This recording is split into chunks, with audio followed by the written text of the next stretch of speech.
Hello बच्चे, कैसे हो? बढ़िया ना? गुड। अच्छा, लास्ट क्लास में हम लोगों ने बेसिक टाइप के जो मेरे पास यूनिट सेल थे, that is simple cubic, BCC and FCC, इन सबों का हम लोगों ने डिटेल स्टडी कर लिया था। ओके, दैट इज वहां पे Z that is number of atoms कितने होंगे पर यूनिट सेल, पैकिंग फ्रैक्शन क्या है, ओके ना, कोऑर्डिनेशन नंबर क्या है, नियरेस्ट एटम का डिस्टेंस कितना है, डेंसिटी कैसे हम फाइंड करते हैं, इन सारे पॉइंट्स में बात कर चुके हैं। ठीक है, तो आज आई थिंक हमने आपको बताया था कि मेरे को बेसिकली दो टाइप के यूनिट सेल पढ़ने होते हैं। एक यूनिट सेल, एक जो था सिंपल क्यूबिक था, सिंपल वाला में था ना, सिंपल वाले में मेरे को तीन था, primitive, face centre, BCC and and centre. And centre का ऐसा ज्यादा कुछ डिस्कशन नहीं करना है। तो उसके अलावा हमने आपको लगा था एक आपको एससीपी पढ़ना है, क्योंकि बच्चे एससीपी पे ना डायरेक्टली एक साल एडवांस में ना डायरेक्टली पैराग्राफ पूछ दिया था। एक डायरेक्टली पूरा पैराग्राफ था, दैट इज 12 मार्क्स का, एंड रेंडमली भी ना क्वेश्चंस इस पे आते रहते हैं। ठीक है, तो एससीपी बच्चे हम लोगों ने 2 डायमेंशनल कर लिया। एससीपी स्ट्रक्चर को हम लोगों ने 2 डायमेंशनल में किया है। याद होगा आप लोगों को? एक्जैक्टली सेम स्ट्रक्चर था 2 डायमेंशन में ना। मतलब ये फर्स्ट लेयर था, सेकंड लेयर इसके हम ग्रुप में रखे, मतलब जो इसके बीच का स्पेस था, एंड सो ऑन। ठीक है, हम पूरा नहीं बना रहे, थोड़ा सा कॉम्प्लिकेटेड, मतलब कि अनस्ट्रक्चर कॉम्प्लिकेटेड ठीक से बनता नहीं है। हम आप क्लास ड्यूरिंग क्लास आपको हम है ना 3D इमेज के थ्रू हम आपको बेटर है ना रिप्रेजेंट करा सकते हैं। But now this is simply study that ये आपका 2 डायमेंशनल लेयर था। याद है? ये था ना कि फर्स्ट लेयर के बीच में रखो ताकि मोर स्पेस ऑक्यूपाइड हो। याद है? है ना, जो क्यूबिक पैकिंग था, क्यूबिक पैकिंग में मेरा 74% स्पेस, 78% स्पेस ऑक्यूपाई हुआ था, 78.5% स्पेस ऑक्यूपाई हुआ था। बट सेम पैकिंग यदि हम हेक्सागन में किए थे, 2 डायमेंशन की बात कर रहे हैं, सेम पैकिंग यदि हम हेक्सागन में किए थे, इन दैट मेरे पास 91% स्पेस ऑक्यूपाई हुआ था। याद है? 91% स्पेस ऑक्यूपाई हुआ था। इट मींस 2 डायमेंशन की बात करें तो 2 डायमेंशन में हेक्सागन पैकिंग मोर कॉम्पैक्ट है, मतलब कि मोर है ना हम प्रिसाइज कर सकते हैं, क्योंकि वहां पे हम ज्यादा एटम्स को पुट कर सकते हैं as compare to cubic square pack, sorry, as compare to cubic packing, क्या बोल रहे हैं, क्यूबिक तो 3 dimension, square packing as compare to square packing. 2 dimension में हम लोगों ने स्क्वायर पैकिंग किया था और हेक्सागन पैकिंग किया था। स्क्वायर पैकिंग में मेरे पास जो स्पेस ऑक्यूपाइड हुआ था वो 78.5% था, बट हेक्सागन में जो स्पेस ऑक्यूपाइड हुआ था वो 91% था। वो 2D की बात हम कर रहे थे, वो हम 2D की बात करते, but now we have to work in 3 dimension. तो 3 डायमेंशन में ये तो मेरा हो गया फर्स्ट लेयर। ठीक है, ये क्या हो गया फर्स्ट लेयर। तो अब देखोगे एकदम फर्स्ट मतलब 1 2 3 4 5 6। ठीक है, तो बच्चे एकदम फर्स्ट लेयर की बात करें, इसको हम थोड़ा 3D व्यू दे तो फर्स्ट, सेकेंड, थर्ड, 4, 5, 6, एक एटम बीच में है, एक एटम आप बीच में रखो, एकदम बीच में रखे। देखो ये आपका टॉप लेयर है, ये आपका टॉप लेयर है। ठीक है, अब बच्चे ये क्या बोलता ना, हमको करना 3 डायमेंशनल पैकिंग, 3 डायमेंशनल। तो बोलता क्या ना, हम बच्चे वॉइड के बारे में बात करेंगे, but at this level you have to simply understand that. अब बच्चे जब फर्स्ट लेयर बनाए ना, ये फर्स्ट लेयर है। देखो बच्चे 2D की बात थे ना, हम इसको एक लेयर, इसको दूसरा लेयर, इसको फिर तीसरा लेयर, ये लेयर और ये लेयर बराबर था। बट अब हम 3D कर रहे हैं, मतलब 3D में हम इसको एक लेयर मान लिए, 3D में इसको हम एक लेयर मान लिए। अब बच्चे दूसरा लेयर है ना, दूसरा लेयर उसको पुट करो इन सच ए वे दैट इसके बीच का जो स्पेस है ना वो ऑक्यूपाइड हो जाए। आप देख लो ना, यहाँ पे बच्चे वाइड है, यहाँ वाइड है, यहाँ वाइड है, यहाँ वाइड है, यहाँ वाइड है, वाइड है। देखो तो ये जो बच्चे बीच का स्पेस खाली है ना, ये जो बीच का आपको स्पेस दिख रहा है, ये जो स्पेस है, ये स्पेस है, ये स्पेस है, ये स्पेस है, ये स्पेस है, मतलब कि आप ना एटम्स को इस तरीके से पुट करो कि वो जो स्पेस है ना बच्चे, वो स्पेस ऑक्यूपाइड हो जाए, वो स्पेस क्या हो जाए, ऑक्यूपाइड हो जाए। इसके लिए हम क्या बोलते हैं ना कि आप बच्चे जो नेक्स्ट लेयर है ना इसके ऊपर पुट कर दे, हो सकता है नेक्स्ट जो लेयर है वो इसके ऊपर पुट करो। देखो कैसे,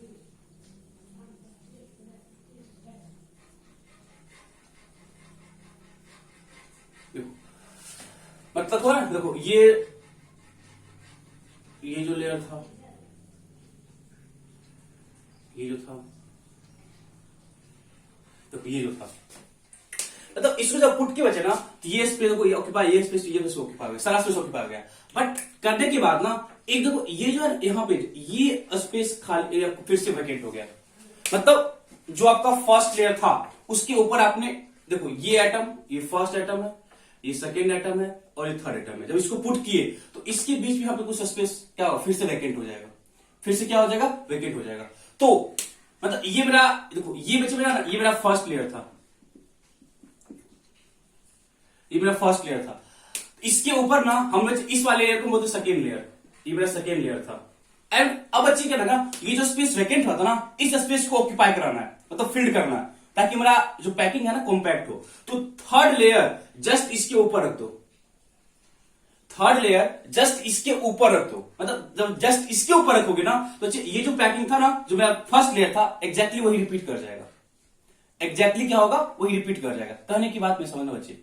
फर्स्ट लेयर आपका 1 2 3 4 5 6 था, एक एटम बीच में था रखे, और उसके ऊपर हम लेयर रखे इन सच ए वे दैट जो वहां पे बच्चे वाइड क्रिएट हुआ ना, वो फील्ड हो जाए। तो 1 2 3 हमने फील्ड किया, 1 2 3 हम रख दिया। अब इसके बाद जो लेयर रखना है वो क्या करे, इस 3 को रखने के बाद जो वाइड क्रिएट हुआ ना, उसको फील्ड कर दे। मतलब जो वहां पे वेकेट स्पेस क्रिएट हुआ था उसको फील्ड कर दे। तो एग्जैक्टली एटम, मतलब यहां पे फिर से मतलब तो एग्जैक्टली आपका फर्स्ट लेयर बन जाएगा। एग्जैक्टली क्या बचे, फर्स्ट लेयर बन जाएगा। तो कहने का मतलब क्या है, इस एटम का सेंटर, इसका यहां पे बीच में जो सेंटर क्रिएट होगा, यहां पे जो बीच में सेंटर क्रिएट होगा, इस सेंटर की बात कर रहा है, और यहां जो सेंटर होगा, ये तीनों एक ही लाइन में लाई करेगा, ये तीनों एक ही लाइन में क्या करेगा, लाई करेगा। थोड़ा सा कॉम्पैक्ट समझना, बट हम क्या बोले, एक पहले क्या करना, ये ना 1 2 3 4 5 रखना, वहां जो बीच में स्पेस उसके ऊपर रखो, फिर देखोगे आप एक स्पेस क्रिएट हुआ, उसके ऊपर जस्ट एक एटम, उसके ऊपर जस्ट एक एटम, मतलब इस तरह का स्पेस मिल जाएगा आपको। इट मींस एकदम हेक्सागन पैकिंग 3 डायमेंशनल की बात करें तो ये फर्स्ट लेयर है, ये सेकेंड लेयर है, और ये जो एटम है इसके जस्ट बीच में रखा गया है, इसके जस्ट बीच में रखा गया है। इस तरह की पैकिंग को हम बोलते हैं हेक्सागन पैकिंग इन 3 डायमेंशन, हेक्सागन पैकिंग इन 3 डायमेंशन। तो अब बच्चे देखना, ये जो है ना, ये एटम आपस में टच कर रहा है। देखो हम क्या बोले, ये आपका फर्स्ट था, इसके ऊपर आपने लेयर रखा, ये जो फर्स्ट लेयर था इसके जस्ट ऊपर आपने एक एटम रखा, मतलब ये 3 एटम बेस वाले को टच कर रहे हैं, मतलब बट हम क्या बोले, इस तीनों का जो सेंटर है वो क्या करना चाहिए, एक ही लाइन के लॉन्ग होना चाहिए। ठीक है, तो जब हम लिखना चाहे कि इसको कैसे है ना लिखना चाहिए, लिखो तो लिखना such type of unit cell, लिखना हेक्सागन क्लोज पैकिंग बाय, लिखना such type of unit cell is formed by, such type of unit cell is formed by, such type of unit cell is formed by 2D hexagon packing, 2D hexagon packing, 2D hexagon packing in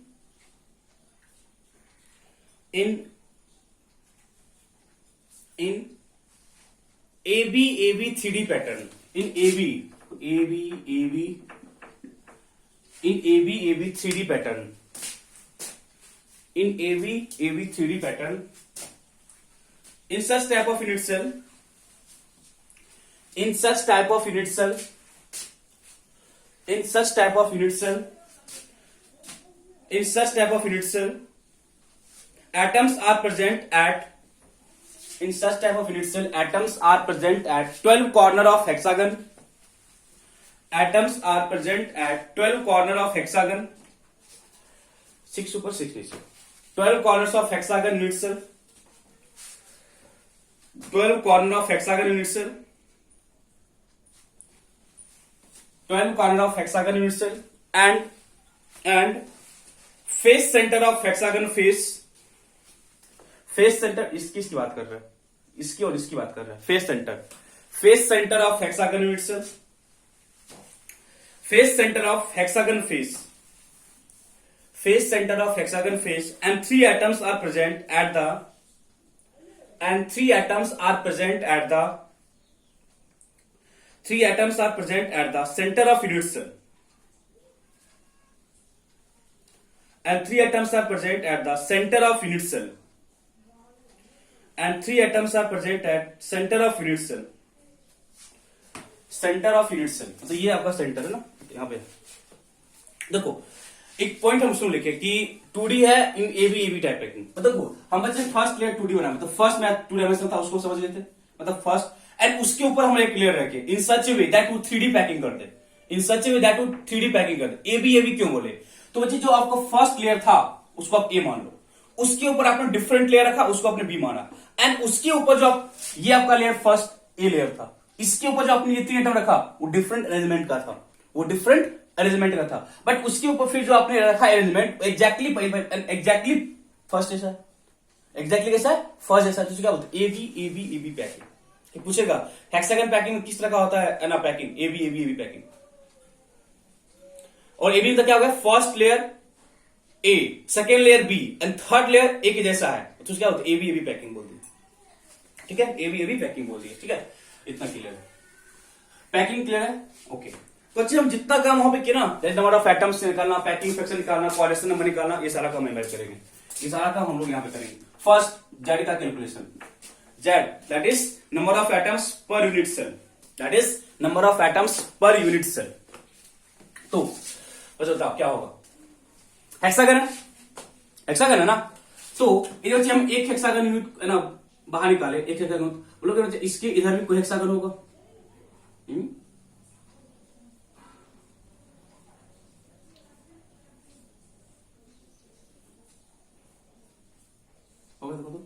मतलब ये जो corner है, मतलब corner इसका है, इसका है, 30 का है, और 3 इसके ऊपर भी होगा ना, मतलब हम जो यदि हम कॉर्नर वाले एटम की बात करें, तो जो कॉर्नर पे एटम है, जो कॉर्नर पे एटम है वो इस 3 का भी है, और इसके ऊपर 3 रखा होगा। 3D की बात करें ना, हम ये कहां बात किए, ये हम इस प्लेन की बात किए, ये हम इस प्लेन की बात किए, मतलब इसके ऊपर भी रखा होगा ना, इसके ऊपर भी रखा होगा, दैट इज ये जो कॉर्नर का एटम है, ये जो कॉर्नर का एटम है वो 6 अदर यूनिट सेल में क्या कर रहा है, रिपीट कर रहा है, वो क्या कर रहा है, 6 अदर यूनिट सेल में क्या हो रहा है, रिपीट कर रहा है, क्लियर है ना। तो लिखेंगे, देखो इधर से आप जेड निकाले जाओ, इधर हम लोग जेड निकालने गए तो क्या बोलेंगे, लिखो इन hexagon packing, in hexagon packing, Z के बारे में बात कर रहे हैं, जेड के बारे में बात करें, in hexagon packing, in hexagon packing corner atoms are shared in 6 other unit cell, corner atoms are shared in 6 other unit cell, corner atoms are shared in 6 other unit cell,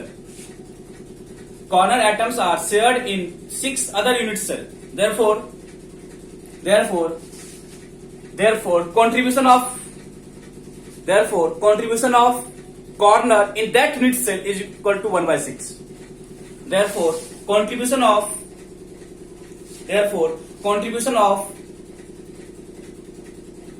corner in that unit cell,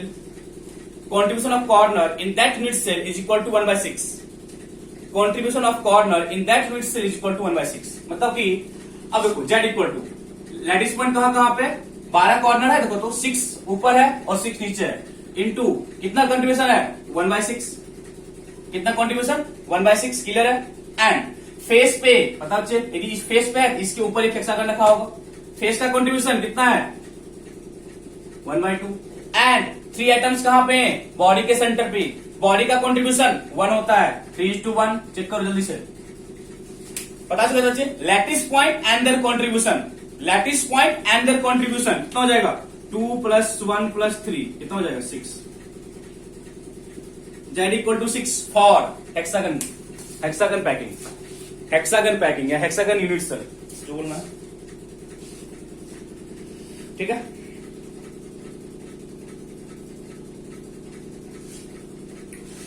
इसी तरह को ये मैं निकल गया Z, ये मैं निकल गया जेड, ठीक है, ये मैं निकल गया जेड। ए और आर का रिलेशन बता सकते हो, ए और इक्वल टू क्या होगा 2r, ए और आर के रिलेशन में तो कोई दिक्कत नहीं किसी को, देखो ना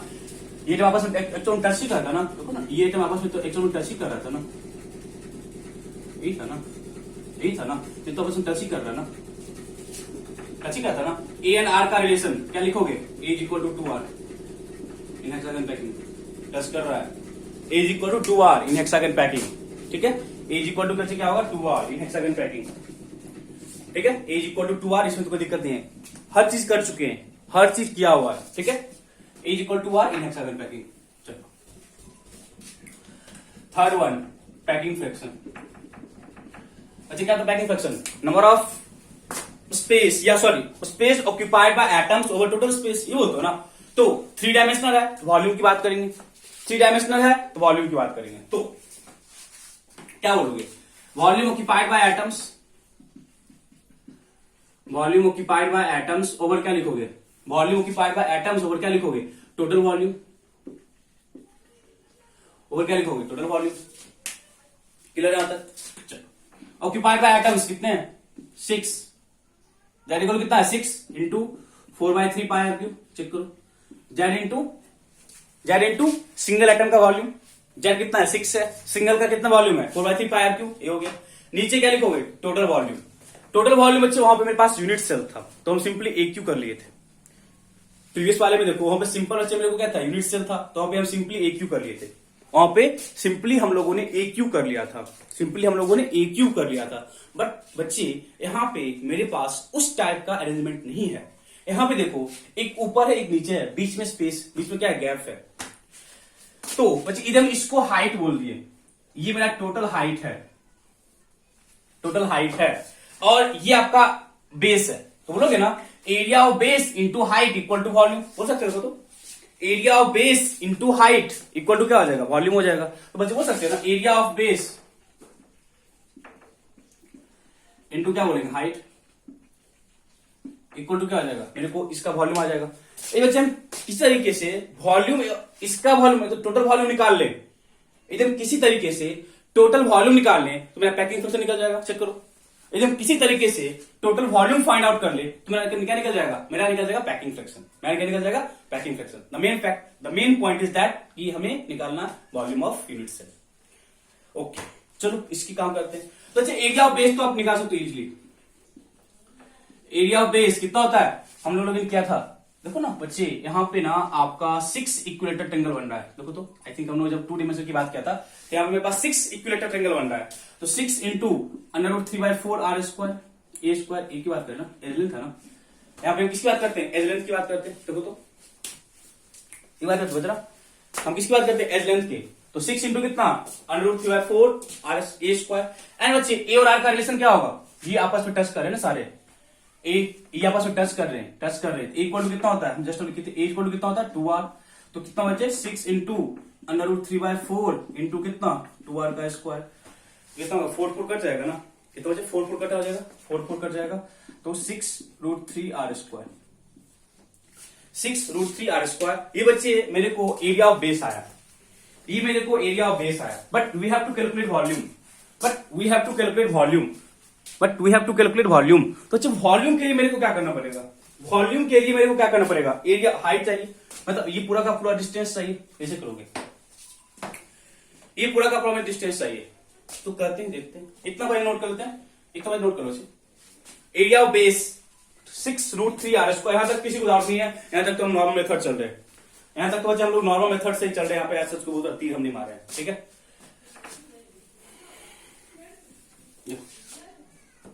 एरिया बेस कितना है, एरिया ऑफ बेस कितना है 6√3r square. Area of base कितना आ गया 6√3r स्क्वायर। तो बच्चे हाइट की बात करना है। तो बच्चे देखो हमने क्या बोला था, इस एटम का सेंटर, इस 3 का सेंटर और इसका सेंटर एक ही प्लेन में लाई करता है, मतलब एक ही लाइन के लॉन्ग लाई करता है, नोट प्लेन एक ही लाइन के लॉन्ग क्या होता है, लाई करता है। तो बच्चे आप बोल सकते हो ये और ये हाफ डिस्टेंस होगा,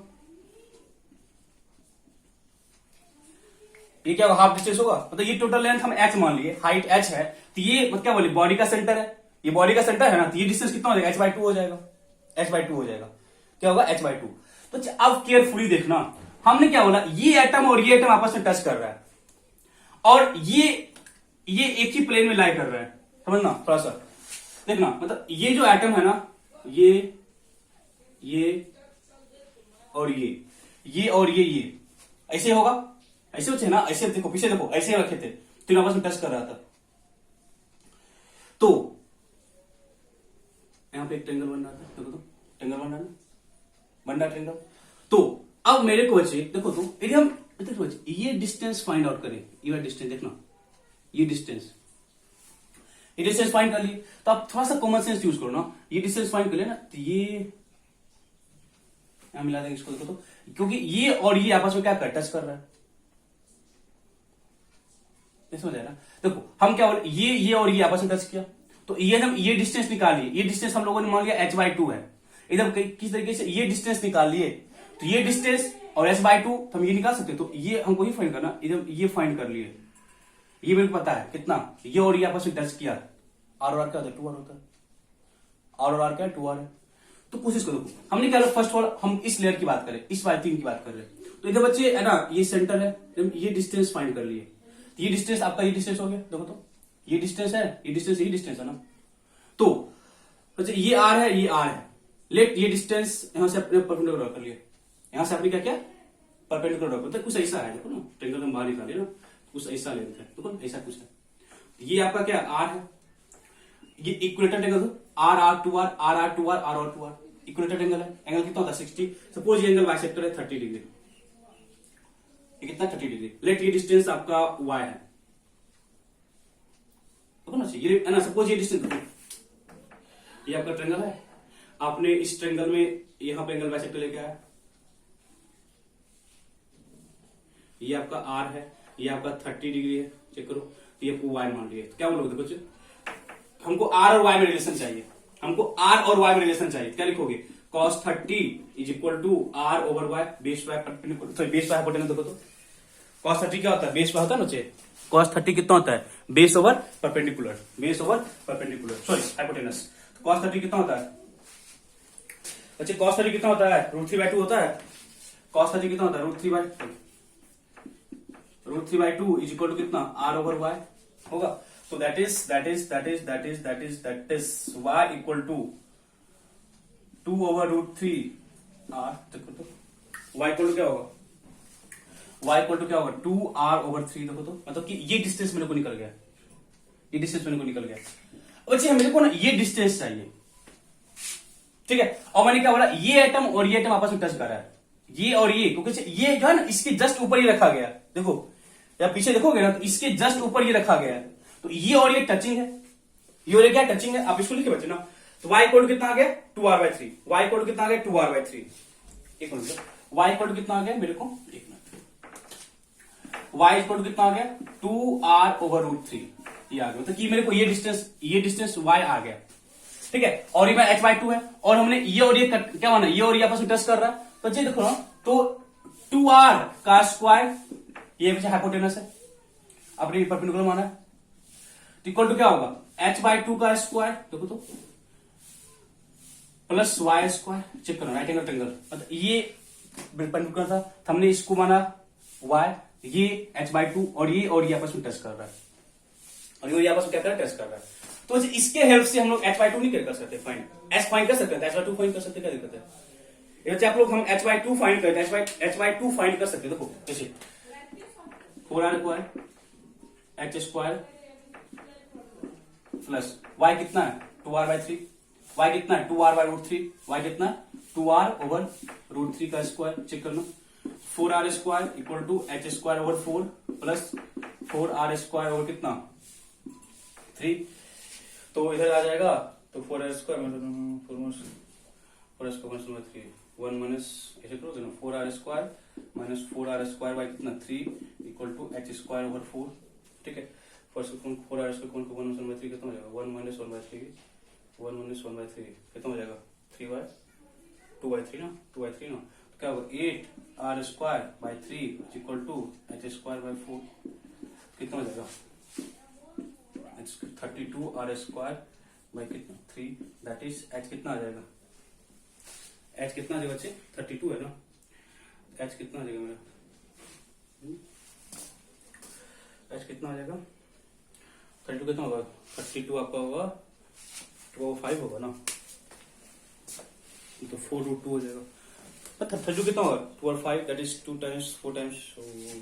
तो आपका होगा 4√2r ओवर √3, चेक करना, ये बच्चे मेरा पूरा का पूरा हाइट आ गया, ये ना पूरा, ये आपको ना पूरा का पूरा हाइट आ गया, यही हमको निकालने बोला,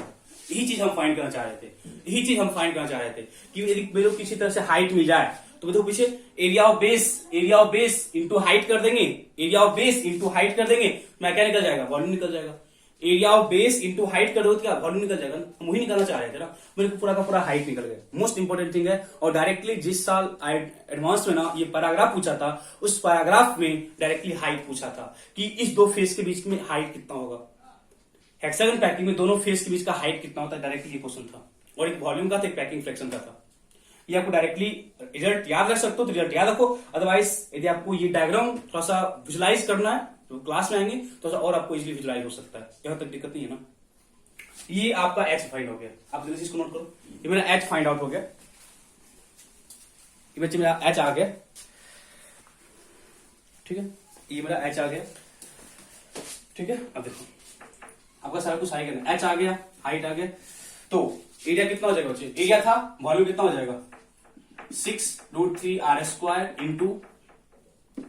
4√2/√3r कितना हो जाएगा 24√3 तो कट जाएगा ना, 24√2r³ चेक करो, 24√2r³ ये आपका वॉल्यूम आ गया। और ये भी क्वेश्चन था उस साल डायरेक्टली कि हेक्सागन पैकिंग में वॉल्यूम कितना होता है और हेक्सागन पैकिंग में दो अपोजिट फेज या दो कॉन्जिक्यूटिव फेज के बीच का डिस्टेंस कितना होता है, दैट इज एच आपको पूछा था 4√2/√3r, या और जो वॉल्यूम कितना आया 24√2r³, 24√2r³। यदि आप रिजल्ट याद रख सकते हो कि बच्चे क्वेश्चन आया हुआ है और इस बेसिस पे क्वेश्चन जेईएमएस में रिपीट कर सकता है क्योंकि डायरेक्टली एक पैराग्राफ पूछा हुआ एडवांस में, ठीक है। तो अच्छे यदि ये आ गया, यदि आपको वॉल्यूम आ गया तो पैकिंग फ्रैक्शन वाला डाटा देखो कितना था 4/3 और वॉल्यूम कितना गया वॉल्यूम 24√2r³, आर कट गया ना, ये आपका 4 कट गया, ठीक। फिर क्या होगा 4 है ना, 4 भी कट जाएगा ना, ये 4 और ये 4 क्या होगा कैंसिल आउट हो जाएगा, तो पैकिंग फ्रैक्शन कितना हो जाएगा π/3√2 चेक करो। अच्छा यही पैकिंग फ्रैक्शन आपका एफसीसी का भी आ रहा था, यही पैकिंग फ्रैक्शन एफसीसी का भी आ रहा था। तो अच्छा आप इसको करोगे कैलकुलेट 74% आएगा, ये करोगे तो आपको 74% आएगा। इसका ये मतलब है कि फेस सेंटर्ड क्यूबिक और हेक्सागन क्लोज पैकिंग का मतलब जो स्पेस ऑक्यूपाइड करेगा दोनों बराबर होता है, बट हम नेक्स्ट क्लास में बात करेंगे कि दोनों का जो पैकिंग का वे है ना बच्चे, इनका पैकिंग का वे है वो डिफरेंट होता है, मतलब ये किस तरह से, मतलब यहाँ पे जो एटम है ना वो किस तरीके से पैक्ड है वो डिफरेंट होता है, एटम्स का जो पैकिंग है ना वो डिफरेंट होता है, एटम का जो पैकिंग है बच्चे वो डिफरेंट होता है, एटम का जो पैकिंग है वो क्या होता है डिफरेंट होता है, बोल इश्यू। तो यहाँ पे मोस्ट इंपोर्टेंट थिंग था एच का कैलकुलेशन, एच का कैलकुलेशन मोस्ट इंपोर्टेंट था, जब आप एच फाइंड आउट कर लिए तो आपको कोई दिक्कत नहीं था। एच का रिजल्ट आप डायरेक्टली याद रख सकते हो 4√2/√3r, अदरवाइज यदि आपको जैसे समझ आया कि हमने क्या बोला ये एटम और ये एटम आपस में टचिंग है, हमने पहले y निकाला, फिर हम ये डिस्टेंस h/2 मान लिए बिकॉज ये एटम सेंटर, ये जो पॉइंट है सेंटर में था, तो उसके अकॉर्डिंग हम लोगों ने कैलकुलेट किया बाय यूजिंग पाइथागोरस थ्योरम, ऐसा कोई दिक्कत नहीं हो सकती, ठीक है। तो पैकिंग फ्रैक्शन 74 है, तो हम आगे जब बच्चे नेक्स्ट क्लास में बात करेंगे टाइप्स ऑफ पैकिंग, हेक्सागन और एफसीसी का पैकिंग फ्रैक्शन बराबर है, हेक्सागन और एफसीसी का पैकिंग फ्रैक्शन बराबर है, but the way they packed, मतलब जो एटम्स का अरेंजमेंट है ना दे आर डिफरेंट, जो एटम्स का अरेंजमेंट है वो डिफरेंट है, बट पैकिंग सेम है, पैकिंग फ्रैक्शन सेम है, पैकिंग डिफरेंट होगा। तो मेरे को आ गया पैकिंग फ्रैक्शन आ गया, most important thing packing fraction होता है। तो हम क्या बोले एडवांस में जो क्वेश्चन आया उसमें क्या पूछा था, हाइट कितना होगा, वॉल्यूम कितना होगा और पैकिंग फ्रैक्शन कितना होगा। ओके चलो नेक्स्ट आपका डेंसिटी पता है बच्चे क्या था, जेड, हम कुछ नहीं कर रहे, 6 इंटू एटोमिक मास, चेक कर लो 6 into atomic mass over Na into एक वॉल्यूम, तो वॉल्यूम आप यहां पे पुट कर सकते हो, वॉल्यूम का डाटा आप बच्चे यहां पे पुट कर सकते हो, वॉल्यूम का डाटा आप यहां पे बच्चे पुट कर सकते हो 24√2r³, 24√2r³, 24√2r³, ठीक है। और next one coordination number, coordination number बच्चे यहाँ पे कोऑर्डिनेशन नंबर में ना जो हम लोग पीछे फॉर्मूला लगा रहे थे कि है ना किसी एक एटम को पकड़ो इंटू 8 करो ओवर क्या करो कि उसका जो कॉमन फैक्टर था, जो उसका कॉमन फैक्टर था, बट ये चीज हम यहाँ पे अप्लाई नहीं कर सकते हैं क्योंकि बच्चे यहाँ पे जो अरेंजमेंट है वो डिफरेंट है, यहाँ पे जो अरेंजमेंट है 3-6 प्लेन में है, फिर 3 ऊपर है, फिर नीचे है, इस तरह का अरेंजमेंट है, तो ये चीज आपको यहाँ पे समझने में दिक्कत होगा, वहां पे डायरेक्ट फॉर्मूला नहीं लगेगा। तो कोऑर्डिनेशन नंबर क्या था बच्चे,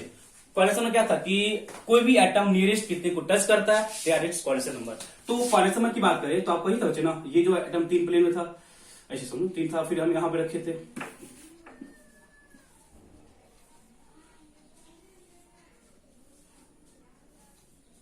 ये फर्स्ट लेयर था। एकदम इस एटम की बात करें तो ये 1 2 3 4 5 6 ये अपने प्लेन की बात कर रहा है, ये अपने प्लेन की बात कर रहा है, ये अपने प्लेन का। तो हम फिर क्या सोचे ना, हम यहां रखे थे ना एटम को, एक यहां पे, एक यहां पे और एक यहां, 3 रखे थे। मतलब ये जो बच्चे एटम था ना इसके जस्ट ऊपर 3 रखा गया था। ठीक है बच्चे, सेम अरेंजमेंट इसके नीचे भी होगा ना, 3D है ना, तो ये आपका प्लेन में, ये आपका प्लेन में, इसके ऊपर ये रखा 3, तो इसके नीचे भी 3 रखा होगा ना, इसके जस्ट टचिंग पॉइंट पे। इससे टच करता हुआ नीचे भी क्या होगा 3 होगा, इससे टच करते नीचे भी क्या होगा 3 होगा। 6 अपने प्लेन में टच कर रहा है, 3 प्लेन के ऊपर टच कर रहा है एंड 3 प्लेन नीचे टच कर रहा है, कितना हो जाएगा। मतलब किसी यदि हम इस स्पेसिफिक एटम की बात किए, यदि हम इस स्पेसिफिक एटम की बात किए, यदि हम इस स्पेसिफिक एटम की बात किए तो ये 6 एटम को अपने प्लेन में टच कर रहा है, 3 अपने प्लेन के ऊपर टच कर रहा होगा एंड 3 अपने प्लेन नीचे टच कर रहा होगा। एंड उसके बाद एटम अरेंजमेंट रिपीट करता है ना, एकदम क्या इसको फर्स्ट लेयर बोले तो सेकेंड लेयर के ऊपर था एंड सेकेंड लेयर नीचे भी पीछे भी होगा ना सेकेंड लेयर ना। तो सेकेंड लेयर में क्या था 3 एटम था, सेकेंड लेयर में क्या था 3 एटम था, तो 6 अपने प्लेन में, 3 up the plane and 3 down the plane, तो कोऑर्डिनेशन नंबर कितना हो जाएगा 12। मतलब हेक्सागन पैकिंग जो बच्चे आप इस फेस के एटम की बात कर रहे हो, इस जो यहां पे जो एटम है वो 12 अदर एटम्स को क्या कर रहा होगा टच कर रहा होगा, वो क्या कर रहा होगा 12 अदर एटम को क्या कर रहा होगा टच कर रहा होगा। ठीक है, तो यदि बच्चे हम लोगों ना एफसीसी लैटिस की बात किया था ना, तो एफसीसी में भी देखना कोऑर्डिनेशन कितना था, एफसीसी में भी कोऑर्डिनेशन नंबर कितना था चेक करोगे तो फर्स्ट कोऑर्डिनेशन चेक करना कितना था 1/8, कितना को टच किया था निकालो। एफसीसी का भी जो कोऑर्डिनेशन नंबर था ना वो 12 था, एफसीसी का भी जो कोऑर्डिनेशन नंबर कितना था 12 था। तो एफसीसी और एससीपी देखो फिर से बोल रहे हैं, एफसीसी बात करेंगे नेक्स्ट क्लास में, एफसीसी और एससीपी का आपका कोऑर्डिनेशन नंबर भी बराबर है, face centred cubic and hexagonal close packing का पैकिंग फ्रैक्शन भी बराबर है और कोऑर्डिनेशन नंबर भी बराबर है। But the main difference is way of packing, मतलब ये दोनों अपने अपने लैटिस में एटम्स को किस वे से पैक करता है ये डिफरेंट होता है। इसके बारे में हम लोग बात करेंगे नेक्स्ट क्लास में, टाइप्स ऑफ पैकिंग। उसको हम है ना डायग्राम थोड़ा स्लाइड के थ्रू ले जाएंगे, वहां पे पीपीटी के थ्रू ले जाएंगे ताकि डायग्राम आपको इजिली विजुलाइज हो सके, ताकि आप लोग का डायग्राम जो है वो इजिली विजुलाइज हो सके। इस चीज के लिए हम उसको थोड़ा सा अलग वे से लेके चलेंगे। बट आज हम जो मेन